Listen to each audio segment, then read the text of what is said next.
ఈరోజు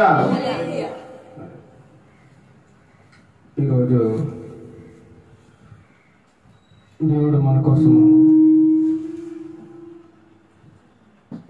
ఏర్పాటు చేసిన వాక్య భాగమును మనం ధ్యానం చేసుకుందాం. ఇంతవరకు పరిశుద్ధాత్మ దేవుడు మన మధ్యలో ఉండి మన ఆరాధనను, మన స్తుతులను, మన స్తుతి యాగమును కూడా గైకొని ఉన్నాడని నమ్ముతున్నాం. ఇప్పుడు కొద్ది నిమిషములు మన ఆత్మీయ జీవితములకు కావలసినటువంటి ఆత్మీయ ఆహారమును ధ్యానం చేసుకుందాం. ప్రార్థనతో ఈ వాక్య భాగమును ప్రారంభించుకుందాం. నిన్న నేడు నిరంతరం ఏకరీతిగా ఉన్న మా దేవ, నీకే వందనాలు, స్తోత్రాలు చెల్లిస్తున్నాం నాయన. ఇంతవరకు నిన్ను స్తుతించి ఉన్నాము, ఆరాధించి ఉన్నాము, నిన్ను మహిమపరిచి ఉన్నాం ప్రభువా. మీరు మా మధ్యలో నుండి మా స్తుతులను, మా ఆరాధనను స్వీకరించి ఉన్నారని, మా స్తుతుల మీద మీరు ఆశీనుడై ఉన్నారని మేము ఎంతగానో నమ్ముచున్నాం ప్రభువా. ఇప్పుడు నీ వాక్యము ధ్యానిస్తుండగా మా అందరికీ వినగల చెవులను, గ్రహించగలిగే హృదయమును దయచిన ప్రభువా. మాట్లాడేది నేను కాదు కానీ మీరే నాలో ఉండి మాట్లాడమని, నా నోటికి బోరగా ఉండి మాట్లాడమని, అల్పుడు నా దీనుడు నా యోగ్యుడు ఎందుకు పనికిరాని వాడనైనా నన్ను మీరు పవిత్రపరిచి నీ యొక్క వాక్య భాగమును వివరించడానికి తగిన సహాయమును, కాపుదలను దయచేయమని మహిమ, ఘనత, ప్రభావం నీకే చెల్లిస్తూ యేసుక్రీస్తు నామమున అడిగి వేడుకొనుచున్నాం తండ్రి. ఆమేన్, ఆమేన్. జాగ్రత్తగా ఉందాం. ఈరోజు మన వాక్య ధ్యానాంశం ఏమనగా పక్షపాతము. చెప్పండి, ఏంటి పక్షపాతము? దీని గురించి ఈ వాక్యము ఈరోజు పంచుకోవాలి అని ధ్యానిస్తుండగా దేవుడు చూపించినటువంటి తెల్లవారుజామున లేచి వాక్యమును ధ్యానిస్తూ బైబిల్ చదువుతుండగా దేవుడు కొన్ని వచనములను చూపించాడనమాట. అందులో పక్షపాతము ఏంటండి? పక్షపాతము. సో పక్షపాతము అనే మాట బైబిల్లో ఉందా అని మనం ఆలోచిస్తే చాలా చోట్ల వ్రాయబడి ఉంది. చాలా చోట్ల పక్షపాతము,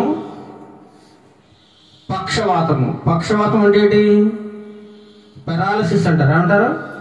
పెరాలసిస్ అంటే పక్షవాతం అనగా అవయవాలు చొచ్చుబడిపోతాయి, అవయవాలు పని చేయవు, మాట్లాడలేడు, కదలలేడు, మెదడు సరిగా పని చేయదు, అవయవ భాగాలన్నీ దెబ్బతింటాయి అన్నమాట. దానిని పక్షవాతం అంటాం. అయితే ఈ పక్షపాతం అనేదట పక్షవాతం లాంటిదట. ఏంటంటే పక్షవాతం లాంటిదట. ఇది నేనన్న మాటలు కాదు కానీ ఒక గొప్ప దైవభక్తుడు, ప్రార్థనాపరుడు, దేవుని సేవకుడు పలికిన మాటలు. పక్షవాతానికి మందుంది కానీ పక్షపాతానికి మందు లేదట. దీనికి మందు లేదు అంటే ఏది పెద్ద రోగం? పెద్ద రోగం ఏంటి? పక్షపాతం పెద్ద రోగం అట. పక్షవాతం పర్లేదు, దానికి మందులు వేయించుకుని ఏదో బాగు చేయించుకోవచ్చు, కానీ ఈ పక్షపాతం ఉన్న రోగిని మాత్రం మనం బాగు చేయలేమట. ఇది చాలా ప్రమాదకరమైన రోగం అంటది పక్షపాతం. ఇందుకే పక్షపాతం అంటే ఏమిటి అనేది మనం చూద్దాం. పక్షపాతం అనగా వ్యత్యాసం చూపడం అట. ఏంటి? వ్యత్యాసం అనగా తేడా చూపడం. ఇంకా మనం డీప్గా ఆలోచిస్తే మన భాషలో చెప్పుకోవాలంటే ఒకరిని ఎక్కువ, ఒకరిని తక్కువ చేయడం. ఒక పేదవాడు అన్నాడు అనుకోండి, పేదవాడేమో చులకనగా చూడడం. ఒక ధనవంతుడు అన్నాడు అనుకోండి, ధనవంతుడిని గొప్పగా చూడడం. దీన్ని ఏమంటారు? పక్షపాతం. అదొక జబ్బు అన్నమాట మనుషులకి, అదొక రోగం. అందుకే భక్తుడు అంటాడు, పక్షపాతమైనా తగ్గించేమో కానీ ఈ పక్షపాతం ఉన్న వల్ల మాత్రం మనం మార్చలేమట. ఎందుకంటే వాళ్ళ బుద్ధి అంతే. దేవుడు సెలవిస్తూ ఉన్నాడు. అఘోరపరచడం, హేళనగా మాట్లాడడం, తక్కువ చేసి మాట్లాడడం, ఏమంటే ఒకరిని ఎక్కువ, ఒకరిని తక్కువ చేయడం, దీన్ని పక్షపాతం అంటారు. ఒకరిని గౌరవించడం, ఒకరిని అగౌరవపరచడం, బీదవాడిని ఒకలాగా, ధనవంతుని ఒకలాగా చూడడం. తర్వాత హోదా. హోదా అంటే అధికారం. ఒక అధికారం గలవాడు వచ్చాడు అనుకోండి, వాడికి ఏం చేస్తాం మనం? వెంటనే రండి అయ్యగారని మన ఇంట్లోకి ఆహ్వానించి కూర్చేసేసి చక్కగా సకల మర్యాదలు చేసేస్తాం. అదే ఒక పేదవాడు వచ్చాడు అనుకోండి, వాడిని ఏం చేస్తాం? వాకట్లో నిలబెట్టేసి ఎందుకు వచ్చావు, ఏంటి కదా, ఏం కావాలి నీకు అని అక్కడే నిలబెట్టి మాట్లాడతాం. అతను మాట్లాడక ముందే మనం వాటితోనే పంపించేస్తాం అన్నమాట. ఇది పక్షపాతం.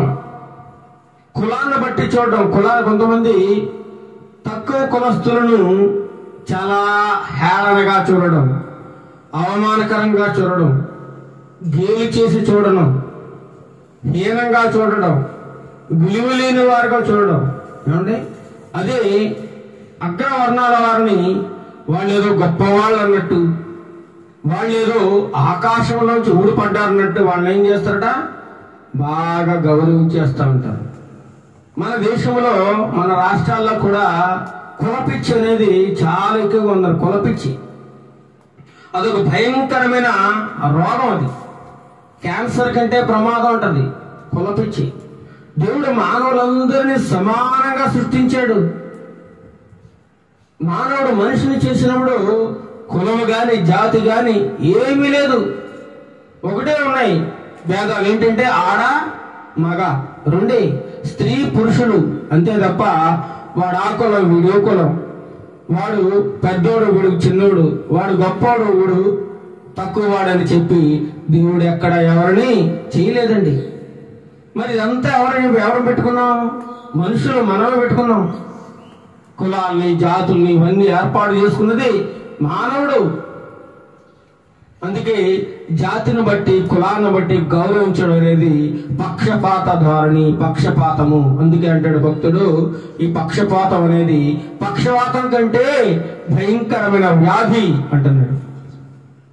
ఒకరిని అధికంగా ప్రేమించడం, మరొకరిని చులకనగా చూడడం, తక్కువ చేసి చూడడం. సమాజంలో ప్రతి చోట కూడా ఈ పక్షపాతం అనేది అధికంగా ఉందండి. ప్రతి ఒక్క చోట కూడా పక్షపాతం కనబడుతుంది. సంఘాల్లో పక్షపాతం ఉంది. ఈ సంఘం వారు ఇంకో సంఘానికి వెళ్ళకూడదు, ఈ సంఘం వారు ఇంకొకరితో మాట్లాడకూడదు, ఈ సంఘం వారు ఆ సంఘం వారు నిర్వహించే సభలకు వెళ్ళకూడదు, వారితో స్నేహం చేయకూడదు. ఇదంతా కూడా పాస్టర్లే చేస్తా ఉన్నారు. చాలా మంది సేవకులు ఒక గీత గీస్తా ఉన్నారు, ఇది దాటి వెళ్ళొద్దు మీరు అని పక్షపాతం చూపిస్తా ఉన్నారు. సంఘాల్లో కూడా పక్షపాతం ప్రతి చోట ఉందండి. పక్షపాతం. ఎవరైనా తప్పు చేస్తే వారిని మనం ఏం చేస్తామండి? వెంటనే వేలెత్తి చూపెడేస్తాం, వాళ్ళు తప్పు చేశారు అని. వాళ్ళు తప్పు చేశారని ఒక వేలెత్తి చూపించి లేపే మిగతా వేళ్ళను కూడా నువ్వు అంతకంటే పెద్ద తప్పు చేశారా అని చూపెడుతున్నాయి. ఇది మాత్రం మర్చిపోరు. ఎదుటి వారిని నిందించడం చాలా సులువే, కానీ మన తప్పులు మనం తెలుసుకోవడం చాలా కష్టం. తెలుసుకోరన్నమాట. ఎవరైనా తప్పు చేస్తే వారిని దాచిపెట్టి క్షమించడం, అదే తప్పు ఇతరులు చేస్తే వారిని నిందించడం, అవమానపరచడం, చెడుగా ప్రచారం చేయడం, దీన్ని ఏమంటారట? పక్షపాతం అనే జబ్బు గలవాలట. పక్షపాతం. నా కొడుకు ఉన్నాడు అనుకో, నా కొడుకు తప్పు చేశాడు అనుకోండి, ఏం చేస్తాను నేనేమో నా కొడుకే కదా, పర్వాలేదు, తప్పు చేసినా పర్వాలేదు, అది మంచిదే అని సమర్థించుకోవడం. అదే ఇతరుల కొడుకు తప్పు చేశాడు అనుకోండి, ఆ తప్పుని వేలెత్తి చూపించడం, వాడు ఎంత తప్పు చేశాడని చెప్పి 10 మందికి చాటడం. ఎంత విచారకరమో చూడండి. తప్పు ఎక్కడ చేసినా తప్పే, కొడుకు చేసినా తప్పే, అవతల వాళ్ళ కొడుకు చేసిన తప్పే, యువతల ఆడపడి చేసిన అవతల ఆడపడి చేసిన తప్పే కదా. కానీ మనకు ఒక న్యాయం, ఇతరులకు ఒక న్యాయం ఉంటుంది. మన వరకు వచ్చేసరికేమో ఒక న్యాయం ఉంటుంది. ఇతరులు అదే తప్పు చేసినప్పుడు వాళ్ళనేమో ఒక రకమైన భావంతో మనం చూస్తూ ఉంటాం. చులకన భావం. వీళ్ళేదో నేరస్తులు, వీళ్ళేదో భయంకరమైన దోషం చేశారు అని మనం వేలెత్తి చూపిస్తూ ఉంటాం. మన తప్పులు మాత్రం మనం దాచిపెట్టుకుంటాం.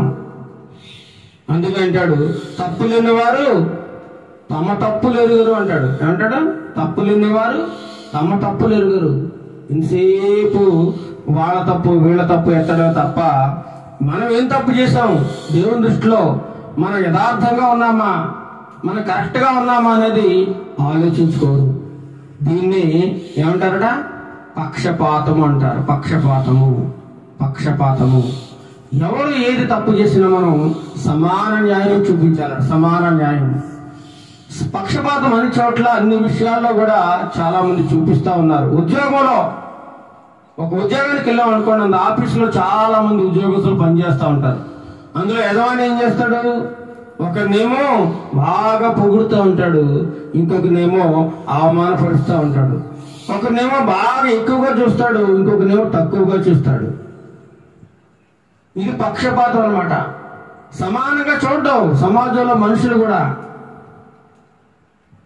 అదే ఎవరైనా ఒక కుటుంబంలో వ్యభిచారం చేశారనుకోండి, అదొక పెద్ద తప్పుగా, నేరంగా మనం చూస్తాం.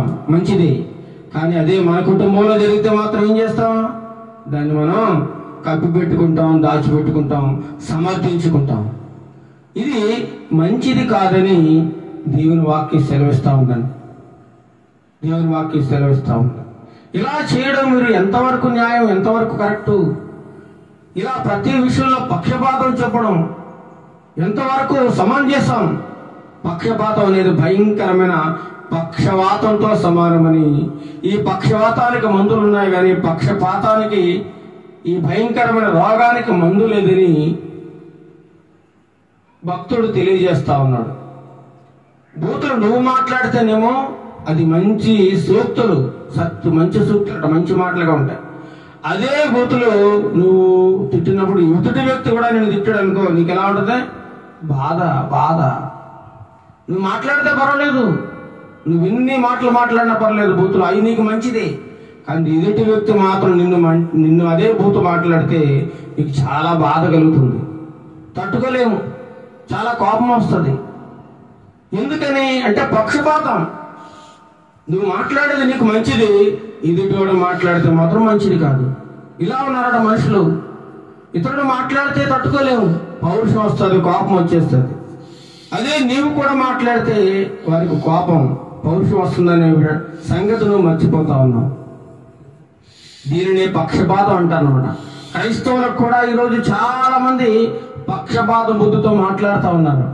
వేరే సంఘం వాళ్ళు మనకు కనబడినప్పుడు ప్రైజ్లాట్ చెప్తాం అనుకోండి, కనీసం ప్రైజ్లాట్ చెప్పరు, వాళ్ళు మాట్లాడరు, అలా వెళ్ళిపోతూనే ఉంటారు. ఇతను మన సంఘానికి సంబంధించినడు కాదు, ఇతను మన చర్చికి సంబంధించినడు కాదు, ఇతను వేరే సంఘం పెట్టుకున్నాడు, ఇతను వేరేగా ఉంటున్నాడు, ఇతను మన మనిషి కాదు అని వేరు చేస్తూ ఉంటారు. చులకన భావంతో చూస్తారట. ఇది సంఘాలకు మంచిది కాదు అని దేవుడు సెలవిస్తా ఉన్నాడు. పక్షపాతం ఉండకూడదు. దేవుడు ఏమంటున్నాడు? నిన్ను వలె నీ పొరుగు వారిని ప్రేమించమని దేవుడు చెబుతుంటే వీళ్ళేం చేస్తారు? తనను తాను మాత్రం ప్రేమించుకుంటా ఉంటారు, పొరుగు వారిని మాత్రం ద్వేషిస్తూనే ఉంటారు, దూషిస్తూనే ఉంటారు.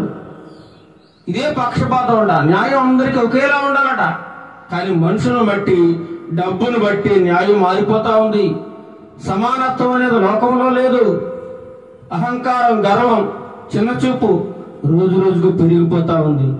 ఉద్యోగంలో పనిచేసే చోట పక్షపాతమే, ఎక్కడైనా వ్యాపారం చేసే చోట పక్షపాతమే, నలుగురిలో కలిసి తిరిగినా అక్కడ కూడా కులమో లేకపోతే జాతో ఏదో అడ్డొచ్చి అక్కడ కూడా పక్షపాతం చూపిస్తూ ఉన్నారు.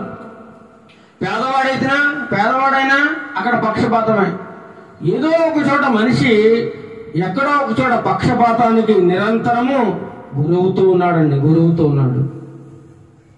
చాలా విచారకరమైన విషయం. కుటుంబంలో ఒకరి మధ్య ఒకరికి పక్షపాతం, ఒకరంటే ఒకరికి పడదు. దేవుడు సెలవిచ్చాడు ముందు రాకడ సమయంలో అంతా జరుగుతుంది సూచనలని. అంత ముందు వారు కూడా మనం చెప్పుకున్నాం. అత్త కోడలకు పడదు, కోడలకు అత్త పడదు, తండ్రి కుమారుడికి పడదు, కుమారుడు తండ్రికి పడదు, కుమార్తె తల్లికి పడదు, తల్లి కుమార్తెకి పడదు. ఇలా రకరకాలుగా ఎవరికి వారు విభేదించుకొని గొడవలు సృష్టించుకొని ఏం చేస్తారట? ఏం పెట్టుకుంటారు? వాళ్ళ మధ్యలో పక్షపాతం పెట్టుకుంటా ఉంటారట. పక్షపాతం. మన బిడ్డని ఎలాగైతే చూస్తున్నామో అవతల బిడ్డను కూడా అలాగే చూడమని వాక్యం సెలవుస్తుంటే మనమేమో మన బిడ్డలను ఒకలా చూస్తాం, అది పొరుగువాళ్ళ బిడ్డలేమో ఇంకోలా చూస్తాం అనమాట. ఇలా ఉండకూడదని దేవుని వాక్యం సెలవిస్తాం. చూద్దాం, వాక్యంలో చూద్దాం, కొన్ని వాక్యంలోంచి మనం చూద్దాం ప్రతి మాట కూడా.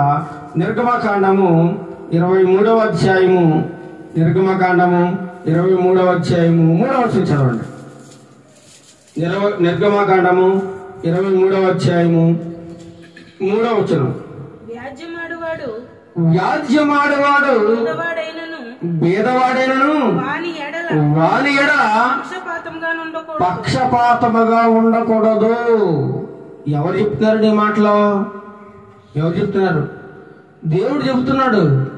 వ్యాజ్యమాడుతున్నాడు. ఎందుకంటే తను ఒక వాదన, నేను నిర్దోషిని, నేను ఏ తప్పు చేయలేదని అతను వాదించుకుంటా ఉన్నాడు.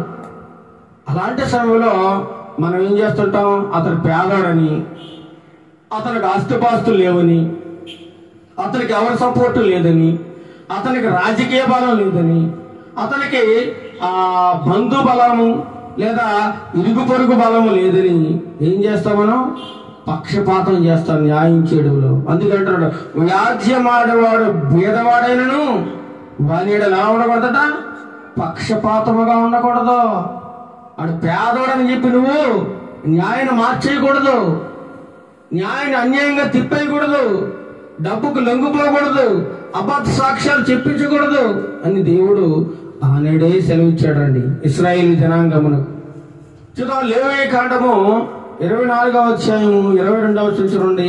లేవీ కాండము 24వ అధ్యాయము 22వ వచనం.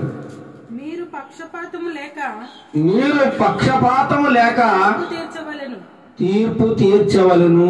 మీరు పక్షపాతంగా తీర్పు తీర్చకూడదు సుమా. న్యాయంగా ఉండాలి.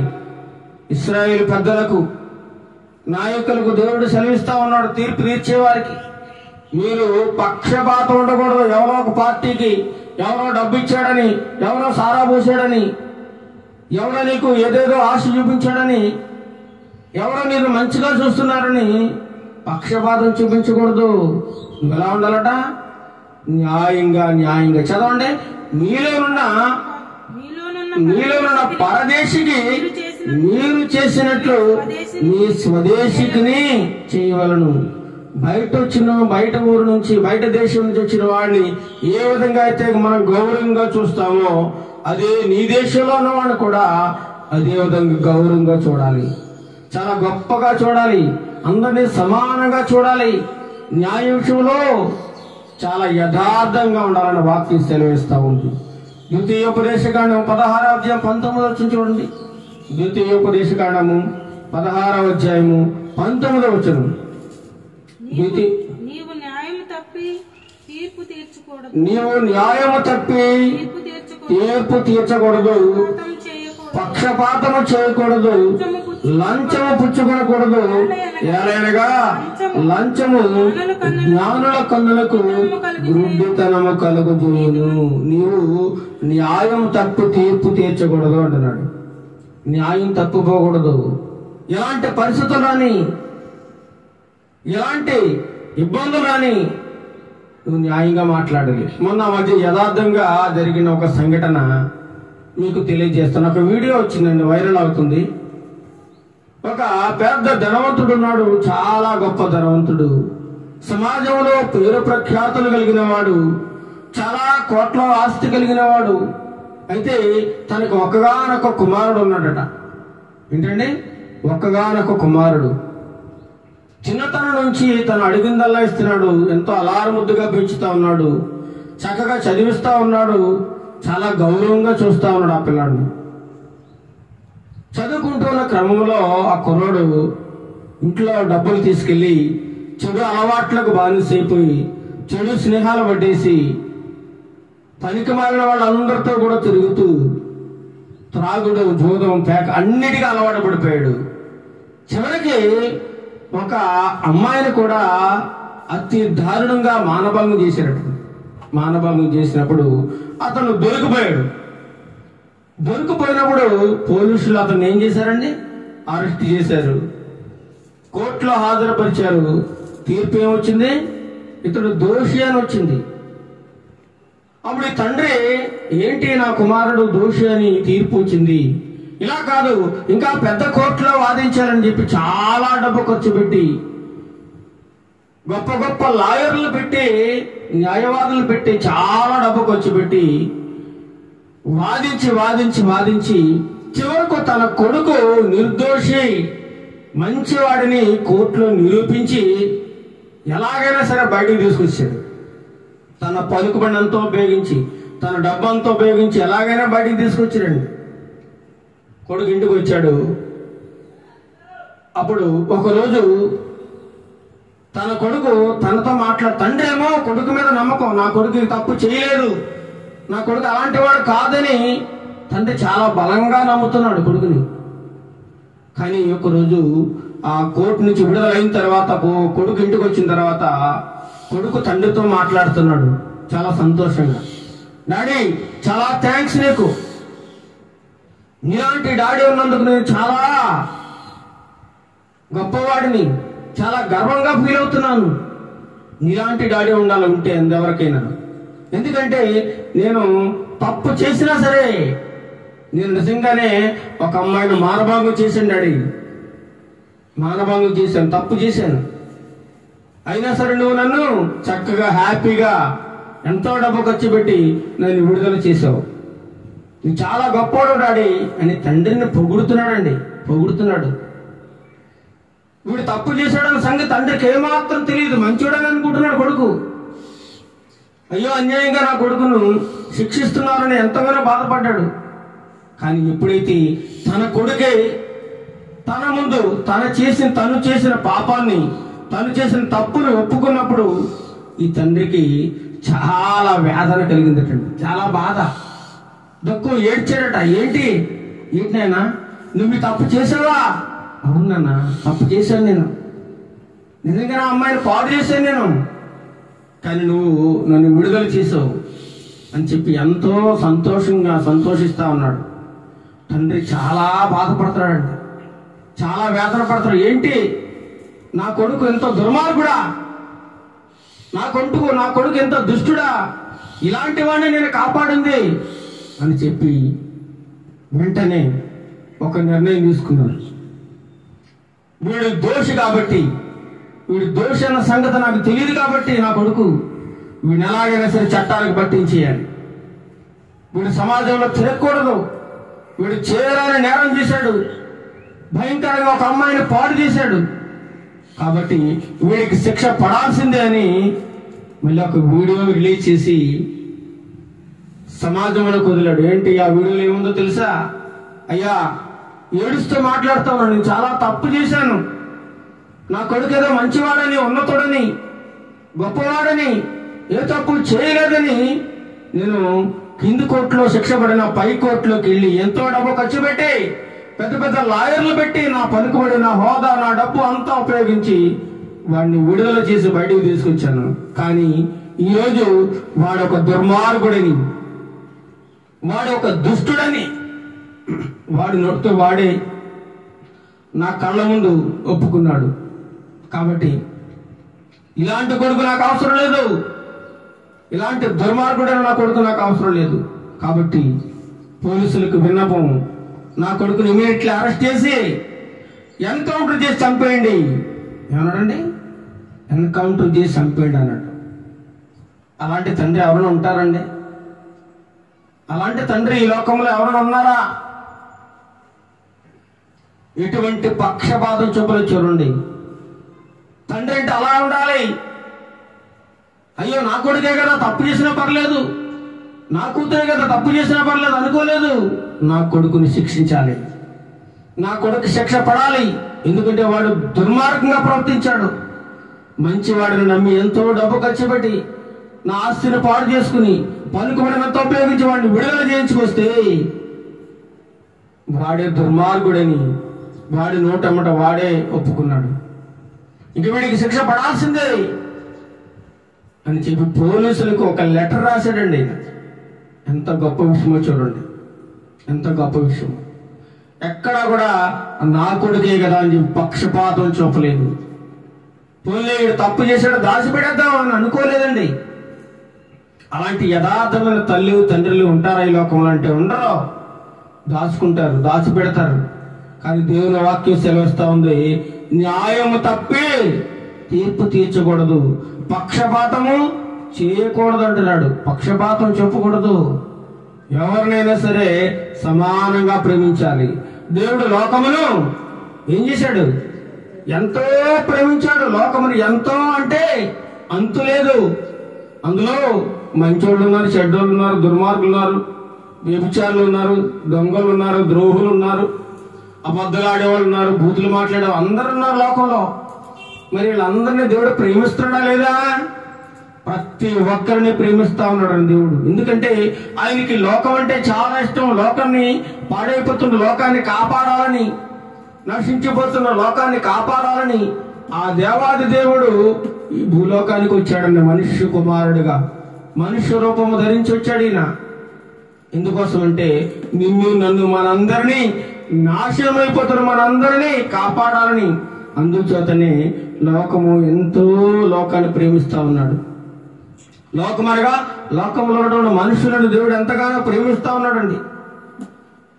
ఎంతగానో ప్రేమిస్తా ఉన్నాడు. లంచం తీసుకోకూడదు అంటున్నాడు. కానీ ఈరోజు ఆఫీసులో ఎక్కడ చూసినా లంచమే.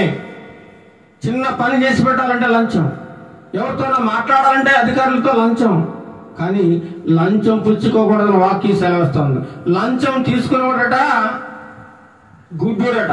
ఏంటంటే గుడ్డోడు. నేనంట మాటలుగా చదవండి కదా. లంచము జ్ఞానుల కన్నులకు గుడ్డితనము కలుగు చేయను. జ్ఞానుల కన్నులు కూడా మూసేస్తుందట డబ్బు. ఎప్పుడైతే లంచం తీసుకున్నాడో వాళ్ళ కళ్ళు మూతపడిపోతాయి. నిజానికి గుడ్డోడు అంటే ఎవరో కాదండి, కళ్ళు లేనోడు గుడ్డోడు కాదు. ఎవడైతే లంచం తీసుకుంటాడో వాడే నిజమైన గుడ్డోడు. వాడు కళ్ళు మూసుకుపోయి ప్రవర్తిస్తూ ఉంటాడు కాబట్టి వాడు గుడ్డివాడని వాక్యం సెలవిస్తా ఉంది. యోబు గ్రంథం 13వ అధ్యాయము 10వ వచనం చూడండి. యోబు గ్రంథము 13వ అధ్యాయము 10వ వచనం. యోబు గ్రంథము 13వ అధ్యాయము 10వ వచనం. మీరు రహస్యముగా పక్షపాతము చూపిన ఎడల నిశ్చయముగా ఆయన మిమ్మును గద్దించును. మీరు రహస్యముగా ఏం చేస్తారు? పక్షపాతము చూపిన ఎడల నిశ్చయంగా ఆయన మిమ్మల్ని ఏం చేస్తాడు? గద్దిస్తాడు. ఏంటి తేడా చూపుతున్నారు? కుటుంబంలో నీకు తేడా ఎందుకు?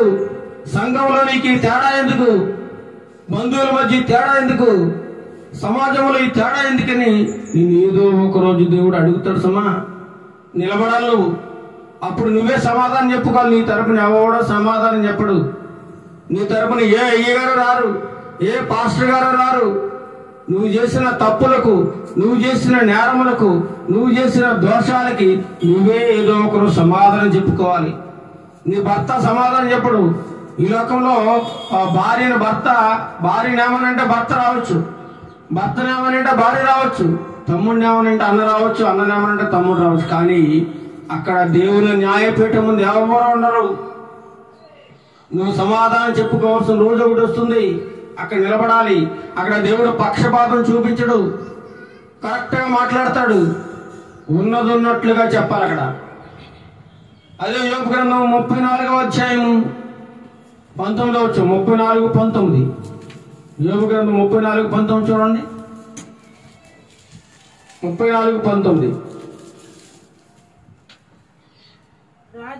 రాజుల ఎడల పక్షపాతము చూపని వానితోను బేదల కన్నా ధనము గలవారని ఎక్కువగా చూడని వానితోను అలాగు పలుకుట తగునా?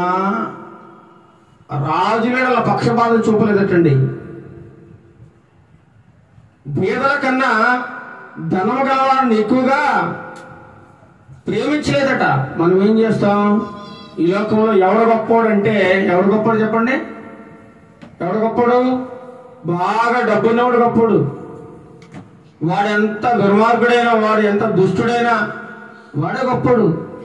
తెల్ల బట్టలు వేసేసుకుంటాడు, మంచి కారులో తిరుగుతాడు, సిగరెట్లు కాలుస్తాడు, మందు తాగుతాడు, వ్యభిచారం చేస్తాడు. అయినా సరే వాడు కోటీశ్వరుడు కాబట్టి అందరూ వాడికి నమస్కారం పెడతా ఉంటారు. అందరూ నమస్కారం. ఎందుకంటే వాడికి కాదు విలువ, వాడి వెనకున్న డబ్బుకు విలువిస్తున్నారు సమాజం. డబ్బు. అందుకే రాజులెడల పక్షపాతము చూపని వారితోనూ, పేదల కన్నా ధనము గలవారిని ఎక్కువగా చూడని వారితోనూ అలాగూ పలుకుడు తగునా. నేను రాజులు ఏదో గొప్పవాళ్ళని వాళ్ళ ఎడల పక్షపాతం చూపించలేదు, పేదలు ఏదో తక్కువ వాళ్ళని వాళ్ళ ఎడల పక్షపాతం చూపించలేదు. అలాంటి మనిషినే మీరు నన్ను ఇలా చూస్తున్నారు, మీకు ఇది న్యాయమైన అంటున్నాడు యోబు గారు. చూడండి, కీర్తన గ్రంథము ఇందాక చదువుకున్న 82వ కీర్తన 2వ చరణం, ఆసాపురాసుల కీర్తన 82వ కీర్తన. ఎంత కాలము మీరు అన్యాయముగా తీర్పు. ఎంత కాలం అండి అన్యాయం? ఎంతకాలం మీరు అన్యాయంగా తీర్చుదురు? తర్వాత ఎంతకాలము భక్తిహీనుల ఎడల పక్షపాతం చూపుదురు? ఎంతకాలం సాగుతుంది నీ ఆటలు? ఏదో ఒక రోజు దేవుడు అడుగుతాడు, నీ మనసాక్షిని గద్దిస్తాడు దేవుడు. ఎంతకాలం మీరు అన్యాయంగా తీరుస్తారు? ఎంతకాలం మీరు భక్తిహీనుల ఎడల? వాడు దేవుడు నమ్ముకోలేదండి, అలాగని చెప్పి వాళ్ళని తక్కువగా చూస్తావా? చూడకూడదు, చులకనగా చూడకూడదు. మన క్రైస్తవులు చాలా మంది ఒక మాట అంటుంటారు, హిందూ సహోదరులు ఏదైనా కార్యక్రమాలు జరిగించుకున్నప్పుడు వారు భోజనాలు పెడుతున్నప్పుడు కూడా వాళ్ళు ఏం చేస్తుంటారు, అమ్మో వాళ్ళ భోజనానికి మనం వెళ్ళకూడదు, వాళ్ళ భోజనం మనం తినకూడదు, వాళ్ళ విగ్రహారాధికులు, వారు యేసుప్రభు నమ్ముకోలేదు. ఉదాహరణకి వాళ్ళకి ఏదో బర్త్డే కార్యక్రమం జరిగించుకుంటా ఉన్నారు, నిన్ను పిలిచారు. వాళ్ళు నిజానికి విగ్రహారాధన సంబంధమైన ఆచారాలు పాటిస్తున్న వారే అయినప్పటికీ నీ మీద ఉన్నటువంటి ఇష్టంతో వాళ్ళు పిలిచారు నిన్ను. నువ్వు వెళ్ళాలా వద్దా? నువ్వేమనుకుంటావు? ఆ వంటలే పూజ చేసి వండుతారు, ఆ వంటల్లోనూ మొక్కు వండుతారు, అది నేను తినకూడదు, నేను వెళ్ళకూడదు అని అనుకుంటా ఉంటాం. మరి అలా అనుకుంటే ఉదయం లేచిన దగ్గర నుంచి ప్రతి ఒక్కటి నువ్వు తినేదంతా వాళ్ళు లేచి మొదట పూజ చేసిన తర్వాతే పని ప్రారంభిస్తారు. మరి మనం ఎన్ని తింటాం లేదండి? ఒక రైతు ధాన్యం పండించేటప్పుడు ఆ భూమికి పూజ చేస్తాడు, ధాన్యం అంతా పండిన తర్వాత మళ్ళా పూజ చేస్తాడు. ప్రతి ఒక్కటి కూడా వారి యొక్క ఆచారములతో ప్రారంభమవుతుంది. అలా అనుకుంటే నువ్వు ఏది తినకూడదు. ఒక చికెన్ షాప్కి వెళ్ళావు అనుకోండి, అతను ఏం చేస్తాడు, షాప్ తెరవగానే పూజ చేసిన తర్వాతే చికెన్ అమ్ముతాడు. మరి అలాగని కూడా చికెన్ తెచ్చుకోవడం మానేస్తాం మానం కదా, అది అపవిత్రం కాదది. అలా చాలా మంది క్రైస్తవులు ఈ విధంగా భేదాలు చూపిస్తున్నారండి. వాళ్ళ ఇంటికి వెళ్ళకూడదు, వీళ్ళింటికి వెళ్ళకూడదు, వాళ్ళు మనవాళ్ళు కాదు, వీళ్ళ మనవాళ్ళు కాదని మనుషులను దూరం చేసుకుంటా ఉన్నారు. నువ్వు వాళ్ళతో చక్కగా మాట్లాడి వారిని రక్షణలోకి నడిపించాలంటే నువ్వు వారి యొక్క కార్యక్రమాలకి, వారి విందులకు వెళ్ళి తీరాలి. వారికి సువార్త ప్రకటించే అవకాశం వచ్చినప్పుడు తప్పకుండా చెప్పాలి. దేవుడు అంటాడు, నోట్లోకి వెళ్ళేది అపవిత్రం కాదట, నోట్లో నుంచి బయటకు వచ్చేది చాలా అపవిత్రం అవుతుంది. ఒకనాడు అంటాడు పేతురు గారిని, దర్శనములో చతుష్పాద జంతువులు ఒక పెద్ద గిన్నెలో ఉంటాయి, అందులో రకరకాల జంతువులన్నీ ఉంటాయి. పేతురు గారిని దేవుడు ఏమంటాడు, ఇవన్నీ చంపుకుని తినంటాడు. ఏమంటాడండి? చంపుకుని తినంటాడు. అప్పుడు ఎప్పుడు కూడా ఎన్నడూ ఆయన తినలేదు అలాంటి జంతువుల్ని. కుక్కలు ఉంటాయి, పందులు ఉంటాయి, రకరకాల జంతువులు ఉంటాయి, అందులో పురుగులు ఉంటాయి. వీటిని చంపుకుని తినంటాడు దేవుడు. పేతురు ఏమంటాడు, ప్రభువా ఇవి నిషిద్ధమైన నేను తిన్నాం, ఇలాంటివి నేను తినకూడదు, ఇవి మేము ఎప్పుడు తినలేదు అంటాడు. ఏంటయ్యా, దేవుడు పవిత్రం చేసిన వాటిని నువ్వు నిషిద్ధమైన నువ్వు ఎలా అంటున్నావు?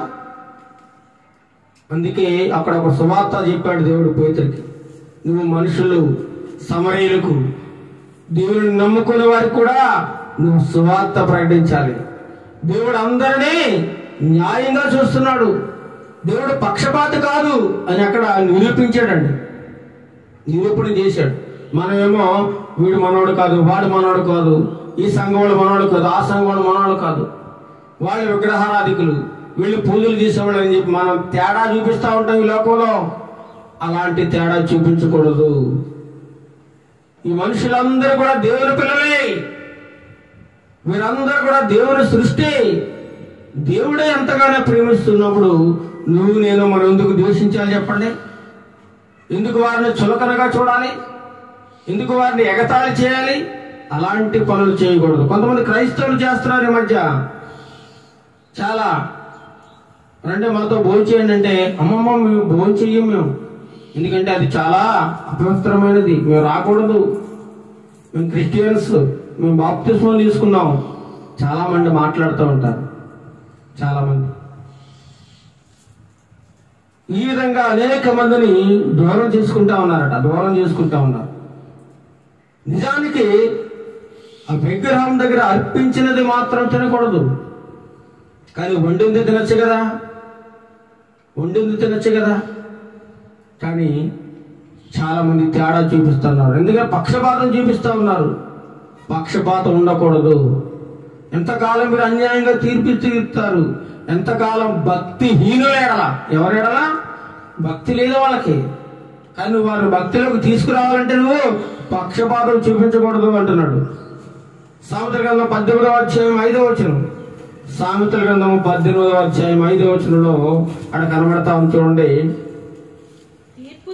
తీర్పు తీర్చుడులో భక్తిహీనుల ఎడల పక్షపాతము చూపుడయు, నీతిమంతులకు న్యాయము తప్పించుడయు క్రమము కాదట. సులభం చెప్తున్నాడు. తీర్పు తీర్చుడులో పక్షపాతం చూపకూడదు. ఎవరో వీళ్ళ భక్తిహీనులు, వీళ్ళ దేవుని నమ్ముకోలేదు కాబట్టి వాళ్ళకి ఒక రకమైన తీర్పు, వీళ్ళు దేవుని నమ్ముకున్నారు కాబట్టి వీళ్ళకి ఒక రకమైన తీర్పు ఉండకూడదు. మంచివాడైనా చెడ్డవాడైనా తీర్పు ఒకే రకంగా ఉండాలి.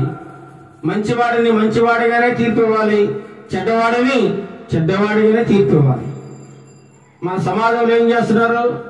మంచోళ్ళు ఏమో చెడ్డవాడు అంటున్నారు, చెడ్డవాళ్ళేమో మంచోళ్ళు అంటున్నారు. తిరగేసేస్తున్నారు డబ్బు కోసం, ఏదో ఏదో ఆశించి. న్యాయము తప్పిపోకూడదు. నీతిమంతులకు న్యాయం తప్పించుడా క్రమం కాదు, నీతిని కాపాడాలంటున్నాడు. పక్షపాతం చూపడం ధర్మం కాదట. ఇంకా చూడండి 28వ అధ్యాయం 28-21 సామెతల గ్రంథము 28-21. పక్షపాతము చూపుట మంచిది కాదుట. చూడండి ఎంత మాటలు, ఎంత మంచి మాటలు. పక్షపాతం చూపడం మంచిది కాదు. తర్వాత రొట్టె ముక్క కొరకు ఒకడు దోషము చేయను. ఆకలి వేసేస్తుందండి, ఆకలి కడుపు కాలిపోతుంది. అక్కడ బజార్లో రొట్టె ముక్కలు ఉన్నాయి, కానీ వీడికి ఎవడో పెట్టడం. ఆకలితో ఎన్నో రోజులుగా ఆకలితో అలమటించిపోతా ఉన్నాడు, కడుపు మాడిపోతా ఉంది. ఇప్పుడు ఏం చేస్తున్నాడు? ఆ రొట్టె ముక్కని దొంగతనంగా పట్టుకుపోయి తింటాడు. ఏం చేస్తాడు? కడుపు కాలిపోయి ఆకలి. ఆ షాప్ యజమానికి అర్థమవదు వీడు ఎంత ఆకలితో ఉన్నాడు. అందుకే అంటున్నాడు, ఏమంటారు మళ్ళీ చదవండి. పక్షపాతము చూపడం మంచిది కాదు, రొట్టె ముక్క కొరకు ఒకడు దోషము చేయను. రొట్టె ముక్క కోసం ఇది ఆస్తులు సంపాదించుకోవాలి, ఇల్లు కట్టుకోవాలి, మేడ కట్టుకోవాలని కాదు వాడు దొంగతనం చేస్తా. రొట్టె ముక్క కోసం దొంగతనం చేసి. ఒకరోజు ఒక షాపు దగ్గర, పేద షాప్ అది, ఒక కుర్రోడు అలా నిలబడి చూస్తా ఉన్నాడు రొట్టెల వైపు. పెడతాడేమో. ఎందుకు పెడతాడు చెప్పండి? ఎవడో పెట్టాడు. ఎంత చూసినా చూసి ఒక రొట్టె తీసుకుని పరిగెత్తుకుని పారిపోయాడు. పరిగెత్తుకుని పారిపోతే ఆ కుర్రోడ వెనకాల ఆ షాప్ లో పనిచేసి ఇంకో కుర్రోడు పరిగెడతా ఉన్నాడు పట్టుకోవడానికి. పరిగెత్తి ఒక చోటుకి వెళ్తే అక్కడ ఒక చిన్న పాప ఉందట. ఏంటంటే చిన్న పాప ఆకలితో ఏడుస్తా ఉంది. ఆకలి. ఈ పాపకి అబ్బాయి తమ్ముడవుతాడు, చిన్న కుర్రాడు. ఆ కుర్రాడు గబగబా పట్టుకెళ్ళి తన చెల్లికి రొట్టె ముక్క ఇవ్వగానే అప్పటికి ఆకలితో ఏడుస్తున్న చెల్లి ఆ రొట్టెని గబగబా తినేస్తా ఉన్నాడు. ఈ యొక్క షాపులో నుంచి వెళ్ళిన అబ్బాయి చూశాడు ఇదంతా. అప్పుడు వచ్చి యజమానికి చెప్పాడు, ఈ అబ్బాయి రొట్టె తీసుకెళ్ళింది, వాళ్ళ చెల్లి ఆకలితో ఉందండి, ఆకలితో విడుస్తూ ఉంటే ఆ చెల్లికి ఆహారం పెట్టడానికి మన షాపులో దొంగతనం చేశాడని ఆ షాపు యజమానితో చెప్పినప్పుడు వెంటనే ఆ షాపు యజమాని హృదయం కదిలిపోయిందట. అయ్యో, ఇంత చిన్న పిల్లలకు ఆహారం లేదా అని చెప్పి ఆ చిన్నపిల్లల్ని ఆ షాపు దగ్గర తీసుకొచ్చి తనకి ఇంకా కొన్ని రొట్టెలను ఇచ్చేటట్టండి. ఎంత మంచి ప్రేమ చూడండి. ఇంకా కొన్ని రొట్టెలని వాళ్ళ ఆకలి తీర్చాడు. వారికి ఎన్ని రొట్టెలు కావాలో అన్ని రొట్టెలు ఇచ్చి వాళ్ళని పంపించారట. ఇదండి మంచి మనస్సు, న్యాయం చూపించడం అంటే అది. ఎందుకోసం వాడు ఆ పని చేశాడు తెలుసుకోవాలి. రొట్టె ముక్క కోసం ఏం చేసేవాడు? దోషం చేసేటట, ఆకలి నింపుకోవడానికి. అందులో కూడా పక్షపాతం చూపిస్తూ ఉంటారు. ఇంకా చూడండి, మన చెడు దృష్టి గలవాడు ఆస్తి సంపాదించి ఆతురపడును, తనకు దరిద్రత వచ్చునని వానికి తెలియదు. చెడు దృష్టి గలవాడు దుర్మార్గుడు వడ్డీల మీద వడ్డీలు సంపాదించి మేడ మీద మేడ కడతా ఉంటాడు. ఒకే రోజు వచ్చేస్తుందండి అకస్మాత్తుగా దరిద్రం వాడి మీదకి. ఎప్పుడు వచ్చేస్తుందో వాడికి తెలియదు. ఉన్నదంతా ఒకేసారి పోతుంది అనమాట. అలా ఉండకూడదు. రోమీయులకు రాసిన పత్రిక 2వ అధ్యాయం 11వ వచనం చూడండి. ఇంతవరకు మనం పక్షపాతం చూపించకూడదని చెప్పుకున్నాం. ఇక్కడ యేసుక్రీస్తు ప్రభు వారు మాట్లాడుతూ ఉన్నారు. అపోస్తలుడైన పౌలు గారు ద్వారా దేవుని మాటలు తెలియజేస్తా ఉన్నాడు. రోమీయులకు రాసిన పత్రిక 2వ అధ్యాయం 11వ వచనం. దేవునికి పక్షపాతం ఉందా లేదా చెప్పండి? లేదు. దేవునికి పక్షపాతము లేదట. మరి మనుషులకి మనకు ఉందా లేదా? ఉందా మనకు పక్షపాతం? దేవునికి పక్షపాతం లేదు. నల్లవడని తెల్లవడని లేదు, మాలోడని మాదిగోడని లేదు, కాపోడని రెడ్డోడని ఏమీ లేదండి భేదం. ఆయనకి అసలు కులంతో సంబంధమే లేదు, దేవునికి మతంతో సంబంధమే లేదు. జస్ట్ నువ్వు మనసు మార్చుకో అంతే దేవుడు కోరుకునేది. నీ కులాన్ని వదలొద్దు, నీ మతాన్ని వదలొద్దు, నీ జాతిని వదలొద్దు, నీ దేశాన్ని వదలొద్దు. జస్ట్ నువ్వు నీ మనసు మార్చుకో, నీ చెడు బుద్ధిని మార్చుకో, నువ్వు త్రాగుతున్నావా త్రాగుడు మార్చుకో, వ్యభిచారం మార్చుకో, నీ చెడు బుద్ధి లక్షణాలను మార్చుకుంటున్నాడు తప్ప నీ మతం మార్చుకో, నీ కులం మార్చుకో, లేదా నీ బంధువుల నుంచి వచ్చి అని అంటలేదు దేవుడు. దేవునికి పక్షపాతం లేదు. చదవండి. ధర్మశాస్త్రము లేక పాపము చేసిన వారందరూ ధర్మశాస్త్రము లేకే నశించెదరు. దేవునికి పక్షపాతం లేదు కాబట్టి ధర్మశాస్త్రము లేక పాపం చేసిన వారందరూ ధర్మశాస్త్రము లేకే నశించెదరు అంటున్నాడు. ధర్మశాస్త్రమును కలిగిన వారై పాపము చేసిన వారందరూ ధర్మశాస్త్రానుసారం ఏం పొందుతారు? తీర్పు పొందుతారు. తీర్పు ఉంటది, ప్రతి ఒక్కడికి తీర్పు ఉంటది. నువ్వు చేసిన ప్రతి కార్యాన్ని బట్టి, నేను చేసిన ప్రతి పనిని బట్టి ఏదో ఒక రోజు దేవుడు తీర్పు తీరుస్తాడు, లెక్క అడుగుతాడు. కాబట్టి మనం ఏం చేయాలట? మనం చేసిన సమస్త విధమైన పాపములకు, దోషములకు ఈ భూలోకములో బ్రతికుండగానే దేవుని ఎదుట మనం చేసిన పాపాలను ఒప్పుకోవాలి, పాపాలకి పశ్చాత్తాపం పొందుకోవాలి. అప్పుడే దేవుడు మనకి నిత్య రాజ్యాన్ని తెచ్చేస్తాడు. పాపాన్ని ఒప్పుకోవాలి. పాపం రక్షించడానికి ఆయన భూలోకానికి వచ్చాడు తప్ప మంచి వారి కోసం ఆయన రాలేదు.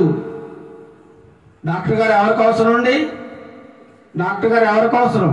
ఆరోగ్యంగా ఉన్న వాళ్ళకా, అనారోగ్యంగా ఉన్న వాళ్ళకా? అనారోగ్యంగా ఉన్న వాళ్ళకి డాక్టర్ అవసరం. అలాగే యేసుక్రీస్తు ప్రభువారు పరిశుద్ధుల కోసం రాలేదైనా పాపుల కోసం వచ్చాడు.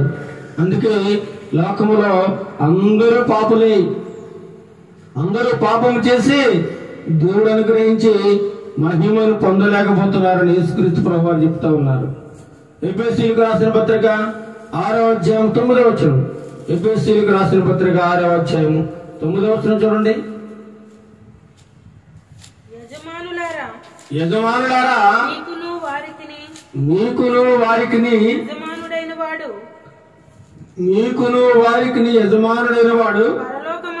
పరలోకమందు యజమానులారా అని చెప్తున్నాడు. యజమానుడు అంటే ఎవరు? ఒక కంపెనీలో లేదా ఒక వ్యాపారం చేసేవాళ్ళను, ఒక సంస్థ నడిపించేవారు యజమానులుగా ఉన్నారు.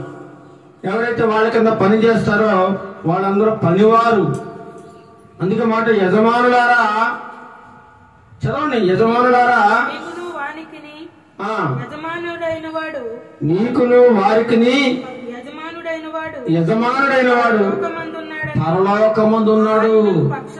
యజమాని దగ్గర పనిచేసే వాళ్ళకి దేవుడు ఎవరు? యేసుక్రీస్తు ప్రభువారే పరలోకంలో చూస్తా ఉన్నాడు. చాలా మంది పనిచేసే వాళ్ళని ఏం చేస్తారట? చాలా బాధ పెడతా ఉంటారు, బెదిరించేస్తా ఉంటారు, ఇబ్బంది పెడతా ఉంటారు. సమయానికి జీతం ఇవ్వరు, కష్టం వచ్చిందంటే ఆదుకోరు, పని ఎక్కువ చేయించుకుంటారు కానీ తక్కువ డబ్బులు ఇస్తారు. ఇలాంటి వారికి దేవుడు చెబుతున్నాడు, యజమానులారా మీకు మీ కింద పని చేసే వాళ్ళకి కూడా నేనే దేవుణ్ణి, నేనే యజమానుని. కాబట్టి మీరు మీ కింద పనిచేసే వాళ్ళ దగ్గర ఏం చూపించకూడదు? పక్షపాతం చూపించకూడదు. వీడు నా దగ్గర పనిచేసేవాడు, నా కాలు పడి ఉండేవాడు, వీడిని ఎలాగైనా నేను తిట్టచ్చు, కొట్టచ్చు, అవమానపరచచ్చు, హీనంగా చూడొచ్చు అని నువ్వు అనుకోకూడదు. వారి పట్ల కూడా నువ్వు చాలా జాగ్రత్తగా ఉండాలి. పక్షపాతం లేదని ఎరిగిన వారే వారిని బెదిరించట మాని బెదిరించేస్తా ఉంటారట. బెదిరిస్తా ఉంటారు. ఏంట్రా నువ్వు నా దగ్గర పోతే నీకు ఎక్కడ జాబ్ దొరకదు, నేను నిన్ను పోషిస్తా ఉన్నాను, నీ లేకపోతే నీకు ఇంకా దారే లేదు, నీ లేకపోతే నీకు బ్రతుకే లేదని చెప్పి యజమానులు చాలా బెదిరించేస్తా ఉంటారు. వాళ్ళతో మాట్లాడుతున్నాడు దేవుడు. మీ కింద పనిచేసే వాళ్ళు తక్కువగా చూడకండి, చులకనగా చూడకండి, హేళనగా చూడకండి, అవమానంగా చూడకండి. వాడు రేపు పొద్దు నీకంటే గొప్పవాడైపోవచ్చేమో కదా. అలా ఎంతో మంది అయ్యారు. రిలయన్స్ మరి ముఖేష్ అంబానీ ఒకప్పుడు ఎక్కడ దుబాయ్ పెట్రోల్లో పనిచేసేవారట. పెట్రోల్లో ఏమండి ఈరోజు వాళ్ళు గొప్ప సంస్థ, ప్రపంచంలోనే కోటీశ్వరులు వాళ్ళు. ఒకరోజు పెట్రోల్ బంకుల్లో పనిచేసే వ్యక్తి ఈరోజు ఎంతో దేశంలో గొప్పవాడిగా ఉన్నాడు, ధనికుల్లో గొప్పవాడిగా ఉన్నాడండి. చెప్పలేము, నీ కింద పనిచేసేవాడు నీకంటే గొప్పవాడైపోవచ్చు. వాడు బెదిరించాల్సిన అవసరం లేదు నీకు. కాబట్టి ఏమన్నాడు? ఆ ప్రకారమే వారి అలా ప్రవర్తించండి, మంచి ప్రవర్తన చూడండి, మంచిగా గౌరవంగా మీ కింద పనిచేసే వాళ్ళని గౌరవంగా మర్యాదగా మాట్లాడండి. చాలా మంది ఒరే అంటుంటారు, ఒరే తిడతా ఉంటారు, దూషిస్తూ ఉంటారు, పని వాళ్ళని చాలా చులకనగా చూస్తూ ఉంటారండి. అలా చూడకూడదు. వారి అలా పక్షపాతం చూపించకూడదని వాక్యం సెలవిస్తా ఉంది. మొదటి తిమోతికి రాసిన పత్రిక 5వ అధ్యాయం 21వ వచనం. మొదటి తిమోతికి రాసిన పత్రిక 5వ అధ్యాయం 21వ వచనం.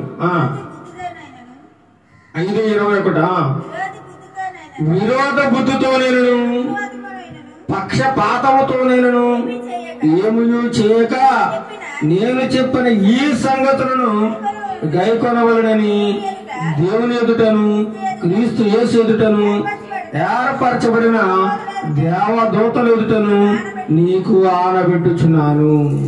ఎవరితో కూడా విరోధ బుద్ధి ఉండకూడదు. విరోధ బుద్ధితో నేను పక్షపాతంతో కొంతమంది మనసులో ఏదో పెట్టుకుని ఏదేదో సాధించాలి, కక్ష సాధించాలి, విరోధం పెట్టుకోవాలి అని చెప్పి ఏదేదో అనుకుంటారు. అదేమీ వారి వల్ల కాదు. దేవుడు అంటే విరోధ బుద్ధితో నేను పక్షపాతంతో నేను ఏమి చేయకూడదట. మనసులో ఏదో పెట్టుకుని కొంతమంది తిడతా ఉంటారు, మనసులో ఏదో పెట్టుకుని కొడతా ఉంటారు, మనసులో ఏదో పెట్టుకుని దూషిస్తూ ఉంటారు, ఇలా చేయడం నీకు చాలా పాపము. దేవుడు చూస్తా ఉన్నాడు. ఇలాంటి పక్షపాతం నీకు ఉండకూడదు.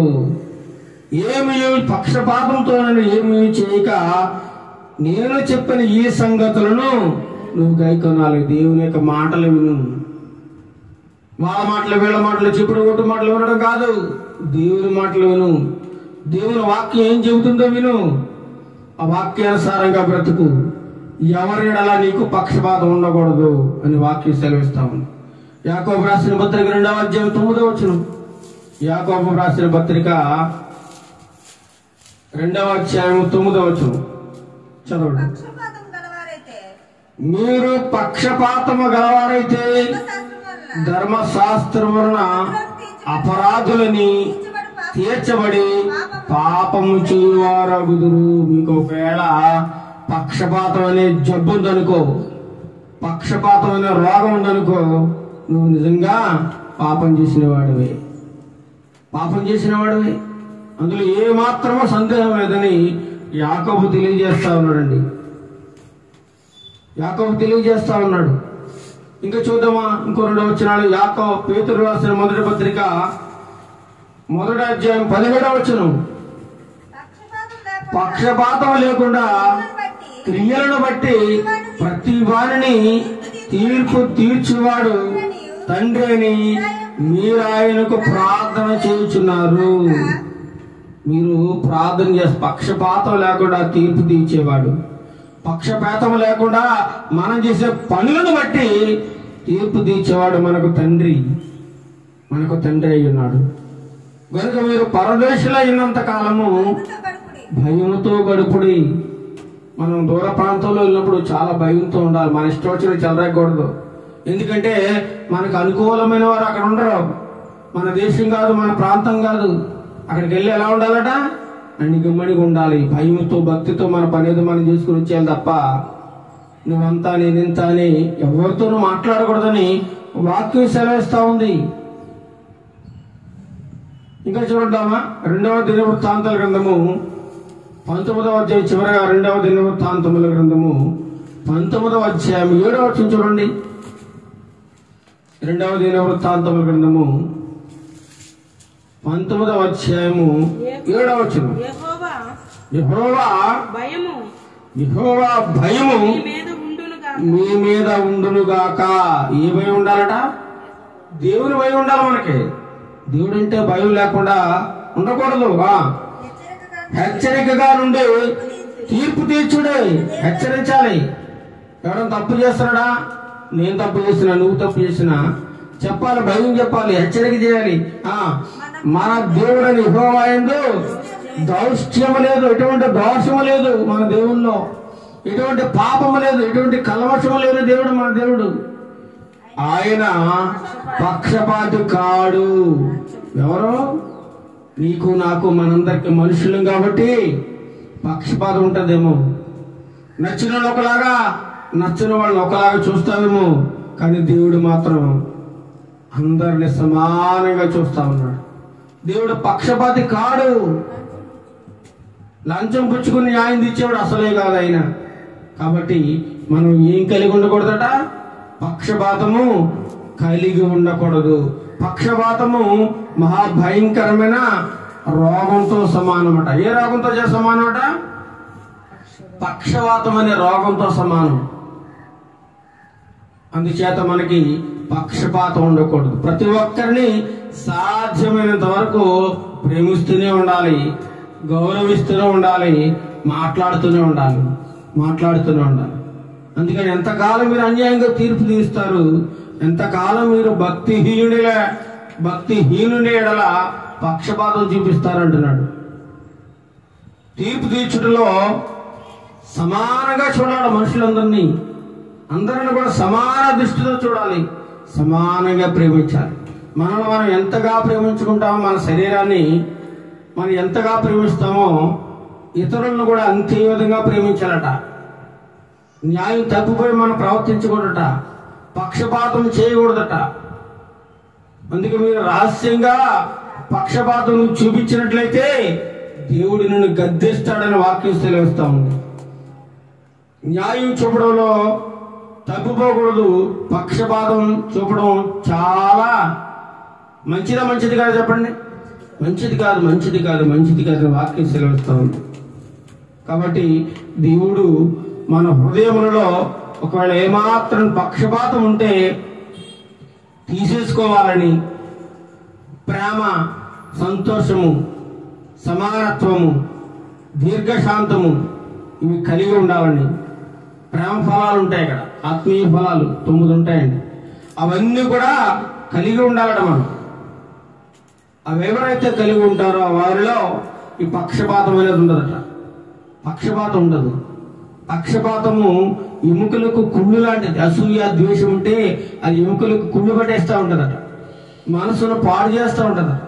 అది ఎప్పుడైతే తీసేసుకున్నామో మన మనసు ప్రశాంతంగా ఉండదు, ఆరోగ్యంగా ఉంటుంది, ఎటువంటి రోగం మనకు ఉండదట. అందుకే అసూయ ఎముకలకు కుళ్ళు అని దేవుని వాక్యంలో రాయబడి ఉంది. మనకు అసూయ కానీ, ద్వేషం కానీ, పగ కానీ ఉండకూడదు. ఒకవేళ నీకు పగ పెట్టుకున్నా ఉదయం సూర్యుడు ఉదయించినప్పటి నుంచి సాయంత్రం అస్తమించేలోపు పగ మాయమైపోవాలి. మళ్ళీ వెంటనే వెళ్ళి మాట్లాడాలి, సమాధాన పడాలి. నువ్వు తప్పు చేస్తే క్షమించమని అడగాలి, తప్పు లేదు కదా. ఒకవేళ నేను తప్పు చేస్తే నేను క్షమించమని అడగాలి. ఒకరినొకరు క్షమించుకోవాలి. ప్రేమ కలిగి ఐక్యమత్యంతో జీవించినప్పుడే దేవుడు నిన్ను క్షమిస్తాడు, లేదా నిన్ను దేవుడు క్షమించడు. నువ్వు నరకానికి వెళ్ళిపోతావు అంతే. నీలో ఒకవేళ ఎవరైనా, అందుకే అంటాడు దేవుని సన్నిధిలో కానుక అర్పించేటప్పుడు, దేవుని మందిరంలో కానుక అర్పించేటప్పుడట ఎవడైనా నీకు విరోధస్తుడు ఉన్నాడేమో అని ఒక్కసారి గుర్తు తెచ్చుకోవాలట. డబ్బా పెట్టిలో కానుకేస్తున్నావు, కానుకేసిన వాళ్ళు ఒకసారి ఆలోచించుకోవాలి. ఈరోజు నాకు ఎవడనే విరోధం ఉన్నదా, ఎవరితో నాకు భేదం ఉన్నదా, ఎవరి మీద నేను పక్షపాతం చూపిస్తున్నానా అని ఒకసారి ఆలోచించుకొని కానుక అక్కడ పెట్టేసి ముందెళ్ళి ఎవరి మీద అయితే నీకు పక్షపాతం ఉందో, ఎవరితో అయితే విరోధం ఉందో వాడితో నువ్వు సమాధానపడి, అయ్యా నేను తప్పు చేస్తున్నాను, క్షమించండి, మిమ్మల్ని నేను అనరాని మాట్లాడినాను, మిమ్మల్ని దూషించాను, మిమ్మల్ని గాయపరిచానని అతన్ని క్షమాపణ అడిగి ఇద్దరు కూడా సమాధానపడి అప్పుడు వచ్చి కానుకేయాలట. అప్పుడు దేవుడు అంగీకరిస్తాడు. ప్రభువా అని పిలిచే ప్రతివాడు కూడా పరలోక రాజ్యంలో చేరడు. దేవుని ఇష్టాన్ని నెరవేర్చాలి, ఆయనకి ఇష్టమైన చేయాలి, పక్షపాతం లేకుండా బ్రతకాలి. అప్పుడే నేను మనందరూ కూడా దేవునికి ఇష్టమైన వారుగా ఉంటారని దేవుడు ఏ ఉదయకాల సమయంలో మనకు తెలియజేస్తా ఉన్నాడు. అట్టి కృపను, పక్షపాతం లేకుండా మనుషులందరూ యథార్థంగా బ్రతికే కృపను దేవుడు మనందరికీ ధారాళముగా దయచేయునుగాక. ఆమేన్. ప్రార్థన చేసుకుందాం. మహాగరుడు, మహోన్నతుడైన మా ప్రియ తండ్రి, నీకే వందనాలు, స్తోత్రాలు చెల్లిస్తున్నాం నాయన. ఇంతవరకు నీ వాక్యపు వెలుగులోంచి అనేకమైన సత్యములను, యథార్థమైన సంగతులను మాకు బోధించినందుకు వందనాలు, స్తోత్రాలు చెల్లిస్తున్నాం నాయన. ముఖ్యంగా పక్షపాతం ఉండకూడదని నీ వాక్యం ద్వారా మాతో మాట్లాడావు ప్రభు. మాలో ఒకవేళ పక్షపాత బుద్ధి ఏమైనా ఉంటే ఈ క్షణమే తీసివేయడానికి, ఈ క్షణమే తొలగించుకోవడానికి నీ సహాయం మాకు దయచేయండి ప్రభు. నీ కృప మాకు దయచేయండి ప్రభు. మేము ఎవరి మీద కక్ష కానీ, ద్వేషం కానీ, పగ కానీ పెంచుకోకుండా మా మనస్సులను తండ్రి ప్రభు కడగండి నాయన. మా మనస్సులో ఉన్న మలినమును తీసివేయండి నాయన. ప్రశాంతమైన మనస్సు దయచేయండి ప్రభు. ప్రశాంతమైన మనస్సు, ప్రశాంతమైన వాతావరణం మా మధ్య దయచేయండి నాయన. ప్రతి కుటుంబంలో ప్రేమను, సంతోషమును, ఐక్యమత్యమును దయచేయండి నాయన. అన్నిటికంటే ముఖ్యముగా వారి హృదయాలలో నీకు చోటు ఇవ్వడానికి, వారి హృదయాలలో నువ్వు నివసించడానికి వారి హృదయపు తలుపులు తెరిచి కృపను దయచేయండి ప్రభు. మేము ఏ విషయంలో తగ్గిపోతూ ఉన్నామో, ఏ విషయంలో నీకు ఇష్టం లేని కార్యక్రమాలు జరిగిస్తున్నామో, నీకు ఆయాసకరమైన పనులు ఏదైతే చేస్తూ ఉన్నామో వాటన్నిటిని తీసివేసుకోవడానికి మాకు ఒక చక్కని అవకాశం దయచేయండి ప్రభు. మా పాపములు మీరు క్షమించండి, మా దోషములు మీరు క్షమించండి ప్రభు. నీతిమంతుడు లేడు, ఒక్కడను లేడని నీ వాక్యం సెలవుస్తుంది నాయన. అందరిలో పాపం చేసి దేవుడు అనుగ్రహించే మహిమను పొందలేకపోతున్నారన్న వాక్యం సెలవుస్తుంది ప్రభువా. మీరు మా కోసం ఈ లోకానికి వచ్చారు. మా అపరాధం నిమిత్తము, మా పాపం నిమిత్తము మీరు సిలువ వేయబడ్డారు ప్రభువా. మీరు సిలువ వేయబడకపోతే, మీరు రక్తము చిందించకపోతే మాకు పాప క్షమాపణ లేదు నాయన. మాకు బ్రతుకు దరివే లేదు ప్రభా. మేము బ్రతికే ఛాన్స్ లేదు నాయన. ఎంతైనా నమ్మదగిన దేవుడు, పక్షపాతం లేని దేవుడు, దయగలవాడు, కృప చూపించే దేవుడు నాయన. నీ ప్రేమ గొప్పది, నీ దయ గొప్పది, నీ కృప గొప్పది నాయన. ఇలాంటి మంచి మనసు మేమందరం కలిగి జీవించడానికి తగిన కృపను, భాగ్యమును మాకు దయచేయండి నాయన. నీ సహవాసములో, నీ ప్రేమలో మేము ఎదగడానికి తగిన సహాయం దయచేయండి ప్రభు. నీ వాక్యానుసారంగా బ్రతికే కృపను ప్రతి బిడ్డగా దయచేయండి. ఈ వాక్యమును విన్న ప్రతి బిడ్డలో తండ్రి ప్రభా భేదములు తీసివేసి ప్రశాంతమైన మనస్సు ప్రతి ఒక్కరికి దయచేయండి ప్రభు. ఈ భేదాలు ఉండకూడదు నాయన. భేదములు కల్పించేవాడు పాపం చేసిన వాడితో సమానమైన వాక్యం సెలవుస్తుంది నాయన. కుండెగాడు ఉండకూడదు, కుండెములు చెప్పకూడదని నీ వాక్యం సెలవుస్తుంది నాయన. ప్రతి ఒక్కరు యథార్థమైన బుద్ధి కలిగి ఎటువంటి చెడు హృదయము, చెడు బుద్ధి మాలో లేకుండా యథార్థమైన బుద్ధి, యథార్థమైన మంచి మనసు మాకు అందరికీ దయచేయమని, ఘనత మహిమ ప్రభావాలు మీదే పొందుకోమని, కూడిన బిడ్డలందరినీ దీవించి ఆశీర్వదించమని నజరుడు యేసుక్రీస్తు నామమున అడిగి వేడుకొంచున్నాం తండ్రి. ఆమేన్. పరలోకమందున మా తండ్రి, నీ నామం పరిశుద్ధపరచబడును గాక, నీ రాజ్యం వచ్చును గాక, నీ చిత్తం పరలోకమందు నెరవేర్చినట్టు భూమి మీద నెరవేరును గాక. మాకు కావలసిన అనుదినాహారం నేడు మాకు దయచేయము. మా రుణస్థులను మేము క్షమించిన మా రుణములను క్షమించుము. మన శోధనలను తగ్గడం తప్పించుము. ఎందుకంటే రాజ్యము, బలము, మహిమయు నిరంతరం నీవైనావు తండ్రి. ఆమేన్. మన తండ్రిని దేవుని ప్రేమయు, మన ప్రభువు యేసుక్రీస్తు ప్రభుల వారి యొక్క కృపయు, పరిశుద్ధాత్మ దేవుని యొక్క అన్యోన్య సహవాసము ఇప్పుడు ఎల్లప్పుడూ సదాకాలము మా అందరికీ తోడైడు నడిపించును గాక. ఆమేన్. ఆమేన్. అందరికీ వందనాలు. Praise the lord.